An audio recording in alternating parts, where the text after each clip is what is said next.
और चलिए एक बार फिर से लिए चलते हैं आपको राजधानी भोपाल, जहां राजधानी भोपाल की तस्वीरें आप देख रहे हैं। कार्यक्रम का आयोजन किया गया है। सीधी तस्वीरें, पुलिस बैंड का प्रस्तुतिकरण यहां पर होने जा रहा है। जन कल्याण पर्व के तहत कार्यक्रम भावना से ओतप्रोत आज के इस गरिमापूर्ण कार्यक्रम में मंच पर उपस्थित आज के मुख्य अतिथि यशस्वी मुख्यमंत्री डॉक्टर मोहन यादव जी, मंच पर उपस्थित मंत्री श्री विश्वास सारंग जी, प्रथम नागरिक मालती राय जी, भगवान दास समनानी जी, उपस्थित एडीजी श्री राकेश गुप्ता जी, उपस्थित सुमित पचौरी जी, इरशाद वली जी और मंच पर उपस्थित यहाँ सभी अधिकारीगण, सामने उपस्थित वरिष्ठ अधिकारीगण, यहाँ उपस्थित सभी प्रबुद्ध नागरिकगण। पिछले एक वर्षों के दौरान लगभग जन कल्याण पर्व के इस अद्भुत श्रृंखला में आज का कार्यक्रम बहुत ही ज्यादा अहम है। खासतौर पर पिछले एक वर्षों में पुलिस ने सर आपके मार्गदर्शन में कई ऐसे आयाम हासिल किए हैं। खासतौर पे ऑर्गेनाइज क्राइम में कमी आई है, महिला संबंधी अपराधों में लगातार कमी आई है और इसके साथ साथ कई संस्थागत परिवर्तन हुए हैं। जैसे बड़े संख्या में पुलिसकर्मियों की भर्ती के साथ साथ कई संस्थागत बड़े परिवर्तन हुए हैं। इसी कड़ी में आपके द्वारा निर्देश दिया गया था प्रथम ही बैठक में कि एक पुलिस का एक बैंड का भी पुनर्गठन होना चाहिए और शायद उसी निर्देश का परिणाम है कि आज हम सभी लोग जबकि इस खासतौर पे इस कार्यक्रम में स्वर लहरियों का राष्ट्र भावना से ओतप्रोत इनके स्वर लहरियों का आनंद लेंगे। लगभग प्रदेश के हर जिले में इसी समय में इसी तरह के बड़े कार्यक्रम आयोजित होंगे और यह अकारण नहीं है। इस तरह की कार्यक्रमों की एक बड़ी श्रृंखला अगर हम पृष्ठभूमि में देखें तो खासतौर पे इंडियन नेशनल आर्मी का अगर हम देखते हैं तो इंडियन नेशनल आर्मी में जब सुभाष चंद्र बोस जी ने नेताजी ने बनाया था तो साथ साथ आर्मी के साथ साथ उन्होंने इस बात को भी सुनिश्चित किया था कि एक मजबूत टुकड़ी रहे, एक इस तरह की मजबूत टुकड़ी हो जो कि साथ साथ उनके जो गीत था खासतौर पे कदम कदम बढ़ाए जा उसका ठीक ढंग से करे। और द्वितीय विश्व युद्ध के समय हम जानते हैं कि उस गाने को बहुत पसंद किया गया और ब्रिटिश हुकूमत ने भारत में उस धुन को बैन किया। उसमें कहा गया कि अगर इसको कोई गाया जाता है तो उसमें राष्ट्रद्रोह की सजा दी जाती थी। यानी कि कहीं न कहीं एक राष्ट्रधुन से, एक इस तरह की गान से एक माना जाता है कि जो राष्ट्रीयता की भावना होती है वो बड़े स्तर पर लोगों में बढ़ती है। और यही नहीं, अगर हम देखेंगे तो इतिहास के पन्नों में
मैं सीधा बरकतुल्ला विश्वविद्यालय से आ रहा हूं और हमारे युवा मित्रों ने पुलिस बैंड के माध्यम से जो प्रस्तुति दी है, मैं सच में आपको बधाई देता हूं, आपका अभिनंदन करता हूं।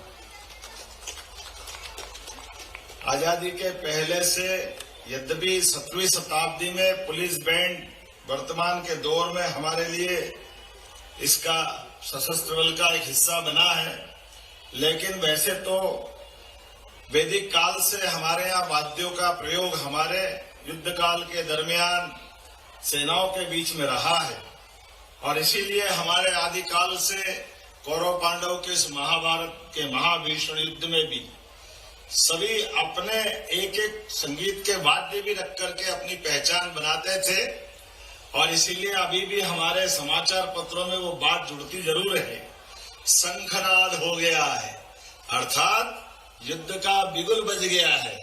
ये शब्दों से हमारी उस गौरवशाली सांगीतिक परंपरा से जोड़ने का आह्वान होता है। हमारी संस्कृति व्यक्ति को व्यक्ति से संघर्ष के दरमियान भी सावधान करने वाली है, वो पीठ पीछे वार नहीं करती, इसलिए हमारे हथियारों से भी हमारी पहचान बनती है। हमारी तलवार इसका सबसे बड़ा प्रतीक है। तलवार की एक तरफ की धार और उसकी बनावट की रचना, यह हमेशा अपने सीधे हाथ से वार करने के लिए सशस्त्र बल की पहचान बनती है। मैं ना नहीं करता हूं, यद्यपि कटार का बड़ा रूप दुनिया के लोग तलवार के रूप में वापरते हैं, लेकिन वो पीठ पीछे खंजर भोंकने के समान भी उसका उपयोग हो सकता है, लेकिन हमारे यहाँ सर्वथा ये वर्जित है।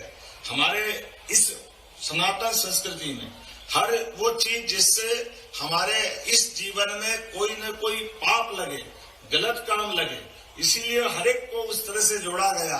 इसलिए हमारे दुश्मन को भी सतर्क करना है, तो हम अपने शंख से शंखनाद करते हुए व्यक्तिगत या सामूहिक, तो मुझे ध्यान में आता है और नाम भी कितने सुंदर सुंदर अलग अलग प्रकार से भगवान ने पांचजन्य नाम का शंख बजाया, कोई धनंजय बजा रहा है, कोई पौंड्रुक बजा रहा है, और ये वाद्यों की रचना कल तानसेन समारोह ग्वालियर में मनाया गया। उसके उत्सव के भी 100 वर्ष पूरे हुए। मुझे बहुत अच्छा लगा, संस्कृति मंत्रालय के द्वारा 600 से ज्यादा पुराने वाद्यों को संग्रहित करके उसका बड़ा संग्रहालय बनाया। मैं ऐसे कई सारी चीजों का आनंद भी हमको लगता है, जैसे कई वाद्य हमारे लिए ऐसा लग रहा कि हमारे ही हो गए। उदाहरण के लिए तबला, ये तबला हमारा वाद्य नहीं है, ये मृदंग को काटा गया और अरब से घूमकर हमारे पास आया। ऐसी कई सारी रोचक जानकारियां भी जिसके बलबूते पर संगीत और संगीत के वाद्य का लंबा एक आनंद का भी इस विषय है। लेकिन आज के इस अवसर पर मैं मध्य प्रदेश पुलिस के लिए खास करके हमने जब निर्णय किया कि ये आजादी के पहले के जगह जगह के पुलिस बैंड धीरे धीरे खत्म हुए, तो हमारी ऐसे बटालियनों के माध्यम से कुछ बैंड 5 या 6 हैं, लेकिन हमने तय किया है कि हर जिले के अंदर पुलिस बैंड होना चाहिए। ये निर्णय हमने बीते समय लिया था। ये निर्णय हमारी सशस्त्र बल की गौरवशाली मिसाल भी है और हमारे लिए रोम रोम को रोमांचित करते हुए देशभक्ति के साथ बढ़ते कदम की तरफ भी है। जब हमारे त्योहारों की श्रृंखला में सबसे बड़े त्योहार 15 अगस्त और 26 जनवरी है, ऐसे में बैंड के अभाव में वो आनंद नहीं आता है। कोई भी राष्ट्रीय पर्व हो, उसका आनंद अपने ढंग से पुलिस के लिए पुलिस बैंड की गरिमा पर उपस्थिति हमारे महामहिम राज्यपाल राष्ट्रपति से लगा के सभी प्रकार के आयोजनों में एक अलग प्रकार का आनंद देती है। आज के इस अवसर पर चूंकि उसी के आधार पर हमने आज का ये दिन तय किया, मेरी अपनी ओर से सभी बैंड वादकों को बधाई। और यहाँ से मैं उम्मीद करता हूँ कि चूंकि आप सबने भी अच्छी मेहनत की है, हमारे अपने पुलिस अधिकारियों को भी अलग अलग प्रकार से एक बात आपके माध्यम से कहना चाहूंगा, फील्ड में अच्छा काम करने वाले अधिकारियों के लिए उनके हक का इनाम देने की परंपरा भी है। इस परंपरा पे और बढ़ावा देने की जरूरत है। मैं इस बात से सहमत हूँ, जो दक्षता से काम करे उसको लगातार प्रोत्साहन मिलना चाहिए। वो सभी प्रकार का प्रोत्साहन है और पुलिस की अपनी एक, हमारे मध्य प्रदेश पुलिस की अपनी एक गौरवशाली अतीत की कहानी भी है और वो जब भी मौका पड़ता है सबसे बेहतर तरीके से अपनी उपस्थिति दर्ज कराती है। कोविड के कठिन काल की चुनौती करता हूं। विशेष रूप से माननीय मुख्यमंत्री महोदय जी का आभार, जिन्होंने जन कल्याण पर्व के जरिए अनेक योजनाओं का लाभ